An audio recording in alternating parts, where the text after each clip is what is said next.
Hi hello viewers, welcome back to my channel. ಬನ್ನಿ ಇವತ್ತಿನ ವಿಡಿಯೋದಲ್ಲಿ ಈ ಮಾವಿನಕಾಯಿ ಸೀಸನ್ ಮುಗಿಯೋಷ್ಟರಲ್ಲಿ ಈ ಸಿಹಿ ಹುಳಿ ಖಾರದಂಥ ಆಮ್ ಪಾಪಡ್ನ ಯಾವ ರೀತಿ ಮಾಡೋದು ಅನ್ನೋದನ್ನು ನೋಡೋಣ. ಇದನ್ನು ಚೆನ್ನಾಗಿ ನೀವು ವಿಡಿಯೋ ಸ್ಕಿಪ್ ಮಾಡದೆ ಪೂರ್ತಿಯಾಗಿ ವಿಡಿಯೋ ನೋಡಿ. ನೀವು ವರ್ಷಗಟ್ಟಲೆ ಸ್ಟೋರ್ ಕೂಡ ಮಾಡಿ ಇಡ್ಬೋದು, ಅಷ್ಟು ಚೆನ್ನಾಗಿ ಆಗುತ್ತೆ. ಯಾವ ರೀತಿ ಮಾಡೋದು ಅನ್ನೋದನ್ನು ಬನ್ನಿ ನೋಡೋಣ. ಫಸ್ಟ್ ನಾನು ಇಲ್ಲಿ ಬಂದುಬಿಟ್ಟು 2 ಮಾವಿನಕಾಯಿನ ತೊಗೊಂಡಿದ್ದೀನಿ. ನೀವು ಯಾವ ಮಾವಿನಕಾಯಿನಾದರೂ ಯೂಸ್ ಮಾಡ್ಬೋದು. ಇದನ್ನು ಚೆನ್ನಾಗಿ ವಾಶ್ ಮಾಡಿಬಿಟ್ಟು ಇದ್ರ ಮೇಲಿರೋ ಸಿಪ್ಪೆನ ನಾವು ಸುಲ್ಕೋಬೇಕಾಗುತ್ತೆ.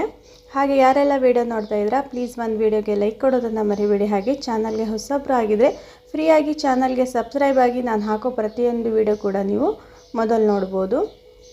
ಹಾಗೆ ಇದ್ರ ಮೇಲಿರೋ ಸಿಪ್ಪೆನ ತೆಗೆದ್ಬಿಟ್ಟು ಈ ರೀತಿಯ ಒಂದು ಚಾಕುವಿನ ಸಹಾಯದಿಂದ ಇದನ್ನು ಸಣ್ಣದಾಗಿ ನಾವು ಪೀಸ್ಗಳನ್ನು ರೆಡಿ ಮಾಡ್ಕೋಬೇಕು. ಸಣ್ಣ ಸಣ್ಣ ಪೀಸ್ಗಳನ್ನು ಈ ರೀತಿ ರೆಡಿ ಮಾಡ್ಕೊಳ್ಳಿ. ಹಾಗೆ ನಿಮಗೆ ಈ ವಿಡಿಯೋ ಇಷ್ಟ ಆದರೆ ಫ್ಯಾಮಿಲಿ ಫ್ರೆಂಡ್ಸ್ ಜೊತೆ ಶೇರ್ ಮಾಡೋದನ್ನು ಕೂಡ ಮರಿಬೇಡಿ.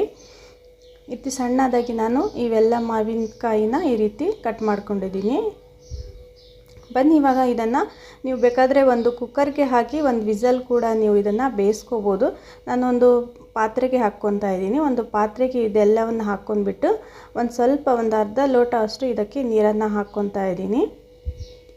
ಈ ಟೈಮಲ್ಲಿ ನೀವು ಒಂದು 8ರಿಂದ 10 ಕರಿಮೆಣಸು ಹಾಗೆ ಒಂದು ಚಕ್ಕೆ ಹಾಗೆ ಒಂದು ಸ್ವಲ್ಪ ನೀರನ್ನು ಹಾಕಿ ಒಂದು 5 ನಿಮಿಷ ನೀವು ಇದನ್ನು ಬೇಯಿಸ್ಕೊಂಡ್ರೆ ಸಾಕು. ಬೇಗನೆ ಬೇಯುತ್ತೆ ಇದು ಮಾವಿನಕಾಯಿ. ಬನ್ನಿ ಯಾವ ರೀತಿ ಆಗಿದೆ ಅಂತ ನೋಡೋಣ. ನೋಡಿ ಯಾವ ರೀತಿ ಈ ರೀತಿ ಆಗಿದೆ. ಇದು ಫುಲ್ ತಣ್ಣಗಾಗೋಕ್ಕೆ ಬಿಡಬೇಕು ನಾವು. ನೀರು ಜಾಸ್ತಿ ಇದ್ರೂ ಪರವಾಗಿಲ್ಲ, ನಡೆಯುತ್ತೆ. ಇದರಲ್ಲಿ ಫುಲ್ ನೀರು ಕಡಿಮೆ ಆಯಿತು. ನೀವು ಬೇಕಾದರೆ ಇನ್ನೊಂದು ಸ್ವಲ್ಪ ನೀರನ್ನು ಕೂಡ ಹಾಕ್ಕೋಬೋದು. ಇದು ಫುಲ್ ತಣ್ಣಗಾದ್ಮೇಲೆ ನಾನು ಇದನ್ನು ಒಂದು ಮಿಕ್ಸಿ ಜಾರಿಗೆ ಹಾಕ್ಕೊಂಡ್ಬಿಟ್ಟು ಸಣ್ಣದಾಗಿ ಪೇಸ್ಟ್ನ ರೆಡಿ ಮಾಡ್ಕೋಬೇಕು.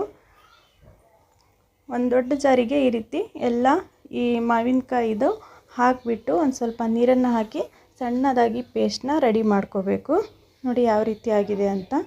ಹಾಗೆ ನಿಮ್ಮ ಹತ್ರ ಈ ಜರಡಿ ಇದ್ದರೆ ಅಥವಾ ಹಿಟ್ಟು ಏನು ಸೋಯಿಸ್ತೀವಲ್ವ ಆ ಜರಡಿ ಇದ್ದರೆ ಕೂಡ ಅದರಿಂದ ನಾವು ಈ ರೀತಿ ಸೋಸ್ಕೊಂಡ್ರೆ ಸ್ವಲ್ಪ ಅದರ ಏನು ನಾವು ಚಕ್ಕೆ ಹಾಗೆ ಕರಿಮೆಣಸು ಹಾಕಿದ್ವಲ್ವ ಅದು ಬೇರೆ ಸಪ್ರೇಟ್ ಆಗುತ್ತೆ.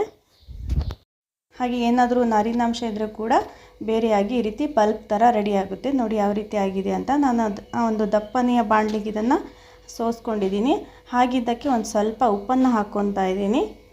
ಹಾಗೆ ಒಂದು ಸ್ವಲ್ಪ ಉಪ್ಪಿನ ಜೊತೆಗೆ ಒಂದು ಅರ್ಧ ಬಟ್ಲಾಗುವಷ್ಟು ನಾನು ಸಕ್ಕರೆನ ಹಾಕ್ಕೊತಾ ಇದ್ದೀನಿ. ಸಕ್ಕರೆ ಕೂಡ ಹಾಕ್ಕೋಬೋದು, ಇಲ್ಲಾಂದರೆ ನೀವು ಬೆಲ್ಲ ಕೂಡ ಹಾಕ್ಕೋಬೋದು, ನಿಮ್ಮ ಆಪ್ಷನಲ್ಲು. ಇದನ್ನು ಈ ರೀತಿ ಚೆನ್ನಾಗಿ ಮಿಕ್ಸ್ ಮಾಡಿಬಿಟ್ಟು ಈ ಟೈಮಲ್ಲಿ ನೀವು ಬೇಕಾದರೆ ಕಲರ್ ಕೂಡ ಆ್ಯಡ್ ಮಾಡ್ಕೋಬೋದು. ನಾನು ಕಲರ್ನ ಹಾಕ್ತಾ ಇಲ್ಲ, ನಾನು ನ್ಯಾಚುರಲ್ಲಾಗಿ ಮಾಡ್ತಾಯಿದ್ದೀನಿ. ಹಾಗೆ ಒಂದು ಸ್ವಲ್ಪ ನಾನು ಖಾರದ ಪುಡಿನ ಹಾಕ್ಕೊತಾ ಇದ್ದೀನಿ. ನೀವು ಬೇಕಾದರೆ ಈ ಒಣಮೆಣಸಿನ್ಕಾಯಿ ಇದ್ದರೆ ಕೂಡ ಸ್ವಲ್ಪ ರುಬ್ಬಿಟ್ಟು ಹಾಕ್ಕೋಬೋದು. ಈ ಟೈಮಲ್ಲಿ ನಿಮ್ಗೆ ಯಾವ ಬಣ್ಣ ಇಷ್ಟನೋ ಆ ಬಣ್ಣನ ಹಾಕಿಬಿಟ್ಟು ನೀವು ಯಾವ ಕಲರ್ ಬೇಕೋ ಆ ಕಲರಲ್ಲಿ ನೀವು ಈ ಆಮ್ ಪಾಪಡ್ನ ರೆಡಿ ಮಾಡ್ಕೋಬೋದು. ಇದನ್ನು ಒಲೆ ಮೇಲೆ ನಾವು ಒಂದು 10 ನಿಮಿಷ ಈ ರೀತಿ ಚೆನ್ನಾಗಿ ಗಟ್ಟಿ ಆಗುವವರೆಗೂ ಇದನ್ನು ಈ ರೀತಿ ತಿರುಗಿಸ್ತಾ ಇರಬೇಕು. ಒಂದು 5ರಿಂದ 10 ನಿಮಿಷದಲ್ಲಿ ಇದು ಗಟ್ಟಿ ಹಾಕ್ಕೊತ ಹೋಗುತ್ತೆ. ನೋಡಿ ಯಾವ ರೀತಿ ಗಟ್ಟಿ ಹಾಕ್ಕೊತ ಹೋಗುತ್ತೆ ಅಂತ. ಕೆಲವರು ಇದಕ್ಕೆ ಬಣ್ಣ ಕೂಡ ಹಾಕ್ತಾರೆ. ನಾನು ಇದಕ್ಕೆ ನ್ಯಾಚುರಲ್ಲಾಗಿ ಮಾಡ್ತಾಯಿದ್ದೀನಿ. ಈ ಮಾವಿನಕಾಯಿಯನ್ನು ನಾವು ಬೇಯಿಸ್ಕೊತೀವಲ್ವ ಆವಾಗಲೇ ಇದು ಯೆಲ್ಲೋ ಕಲರ್ ಆಗಿಬಿಡುತ್ತೆ ಅಂತ ನಾನು ಬಣ್ಣನ ಹಾಕಿಲ್ಲ. ನೋಡಿ ಈ ರೀತಿ ಗಟ್ಟಿಯಾಗಿ ಪೇಸ್ಟ್ ರೆಡಿ ಆದಮೇಲೆ ನಾನು ಒಂದು ತಟ್ಟೆಗೆ ಅಡುಗೆ ಎಣ್ಣೆನ ಸವರ್ಕೊಂಡಿದ್ದೀನಿ. ಅದಕ್ಕೆ ಈ ರೀತಿ ಗಟ್ಟಿ ಆದಮೇಲೆ ಇದಕ್ಕೆ ತೆಳ್ಳದಾಗಿ ನಾವು ತಟ್ಟೆಗೆ ಸವರ್ಕೋಬೇಕು. ಇದು ಒಂದು ದಿನದಲ್ಲೇ ರೆಡಿ ಆಗಿಬಿಡುತ್ತೆ. ನೀವು ಒಂದು ಡೇ ಫುಲ್ ಬಿಸಿಲಲ್ಲಿ ಇಟ್ಟರಪ್ಪ ಅಂದರೆ ಸಂಜೆ ಅಷ್ಟೊತ್ತಿಗೆ ರೆಡಿ ಆಗಿಬಿಡುತ್ತೆ. ಚೆನ್ನಾಗಿ ಇದನ್ನು ಬಿಸಿಲಿಗೆ ಒಣಗಿಸ್ಬಿಟ್ರೆ ತುಂಬಾ ಉಪ್ಪು ಹುಳಿ ಖಾರದಂಥ ಆಮ್ ಪಾಪಡ್ನ ನಾವು ಮನೆಯಲ್ಲೇ ರೆಡಿ ಮಾಡ್ಕೋಬೋದು. ನೋಡಿ ನಾನು ಇವಾಗ 1 ಡೇ ಬಿಸಿಲಿಗೆ ಇಡ್ತಾ ಇದ್ದೀನಿ. ಬನ್ನಿ ಇವಾಗ ನೆಕ್ಸ್ಟ್ ಡೇ ಯಾವ ರೀತಿ ಆಗಿದೆ ಅಂತ ನೋಡೋಣ. ಹಾಗೆ ನಿಮ್ಮ ಅನಿಸಿಕೆ ಅಭಿಪ್ರಾಯವನ್ನು ಕೂಡ ಕಾಮೆಂಟ್ ಬಾಕ್ಸಲ್ಲಿ ಹಾಕೋದನ್ನು ಮರಿಬೇಡಿ. ಹಾಗೆ ನಮ್ಮ ಚಾನಲ್ನಲ್ಲಿ ಪುಷ್ಟಿ ಪೌಡರಿಂದ ಹಾಗೆ ಹಾಲಿನ ಪೌಡರಿಂದ ಯಾವ ರೀತಿ ಅಂಗನವಾಡಿಯಲ್ಲಿ ಕೊಡುವಂಥ ಫುಡ್ಡಿಂದ ಯಾವ ರೀತಿ ರೆಸಿಪಿಗಳನ್ನು ರೆಡಿ ಮಾಡ್ಬೋದು ಅನ್ನೋದು ಕೂಡ ಇದೆ. ಒಮ್ಮೆ ಭೇಟಿ ನೋಡಿ ಸಪೋರ್ಟ್ ಮಾಡಿ. ನೋಡಿ ಈ ರೀತಿ ಯಾವ ರೀತಿ ಆಗಿದೆ ಅಂತ. ನಿಮ್ಗೆ ಏನಾದರೂ ಇನ್ನೊಂದು ಸ್ವಲ್ಪ ಹಸಿ ಅನಿಸಿದರೆ ಇನ್ನೊಂದು ಸ್ವಲ್ಪ ಬಿಸಿಲಿಗೆ ಕೂಡ ನೀವು ಇಡ್ಬೋದು. ನಾನು ಸ್ವಲ್ಪ ಹಸಿ ಕಾಣಿಸ್ತು, ಹಾಗಾಗಿ ಸ್ವಲ್ಪ ತಿರುಗಿಸಿ ಕೂಡ ಸ್ವಲ್ಪ ಹೊತ್ತು ಬಿಸಿಲಿಗೆ ಇಟ್ಟಿದ್ದೆ. ಹಾಗೆ ಈ ಟೈಮಲ್ಲಿ ನಿಮಗೆ ಯಾವ ಶೇಪಲ್ಲಿ ಬೇಕೋ ಆ ಶೇಪಲ್ಲಿ ನೀವು ಕಟ್ ಮಾಡ್ಕೋಬೋದು.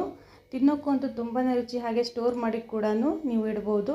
ಹಾಗೆ ನಮ್ಮ ವಿಡಿಯೋ ನಿಮ್ಗೆ ಇಷ್ಟ ಆದರೆ ಫ್ಯಾಮಿಲಿ ಫ್ರೆಂಡ್ ಜೊತೆ ಶೇರ್ ಮಾಡೋದನ್ನು ಕೂಡ ಮರಿಬೇಡಿ. ನಾನು ಮತ್ತೆ ಮುಂದೆ ಹೊಸ ವಿಡಿಯೋದೊಂದಿಗೆ ಭೇಟಿ ಆಗ್ತೀನಿ. ವಿಡಿಯೋ ನೋಡಿದ್ದಕ್ಕಾಗಿ ಎಲ್ಲರಿಗೂ ಧನ್ಯವಾದಗಳು ಫ್ರೆಂಡ್ಸ್. Thanks for watching.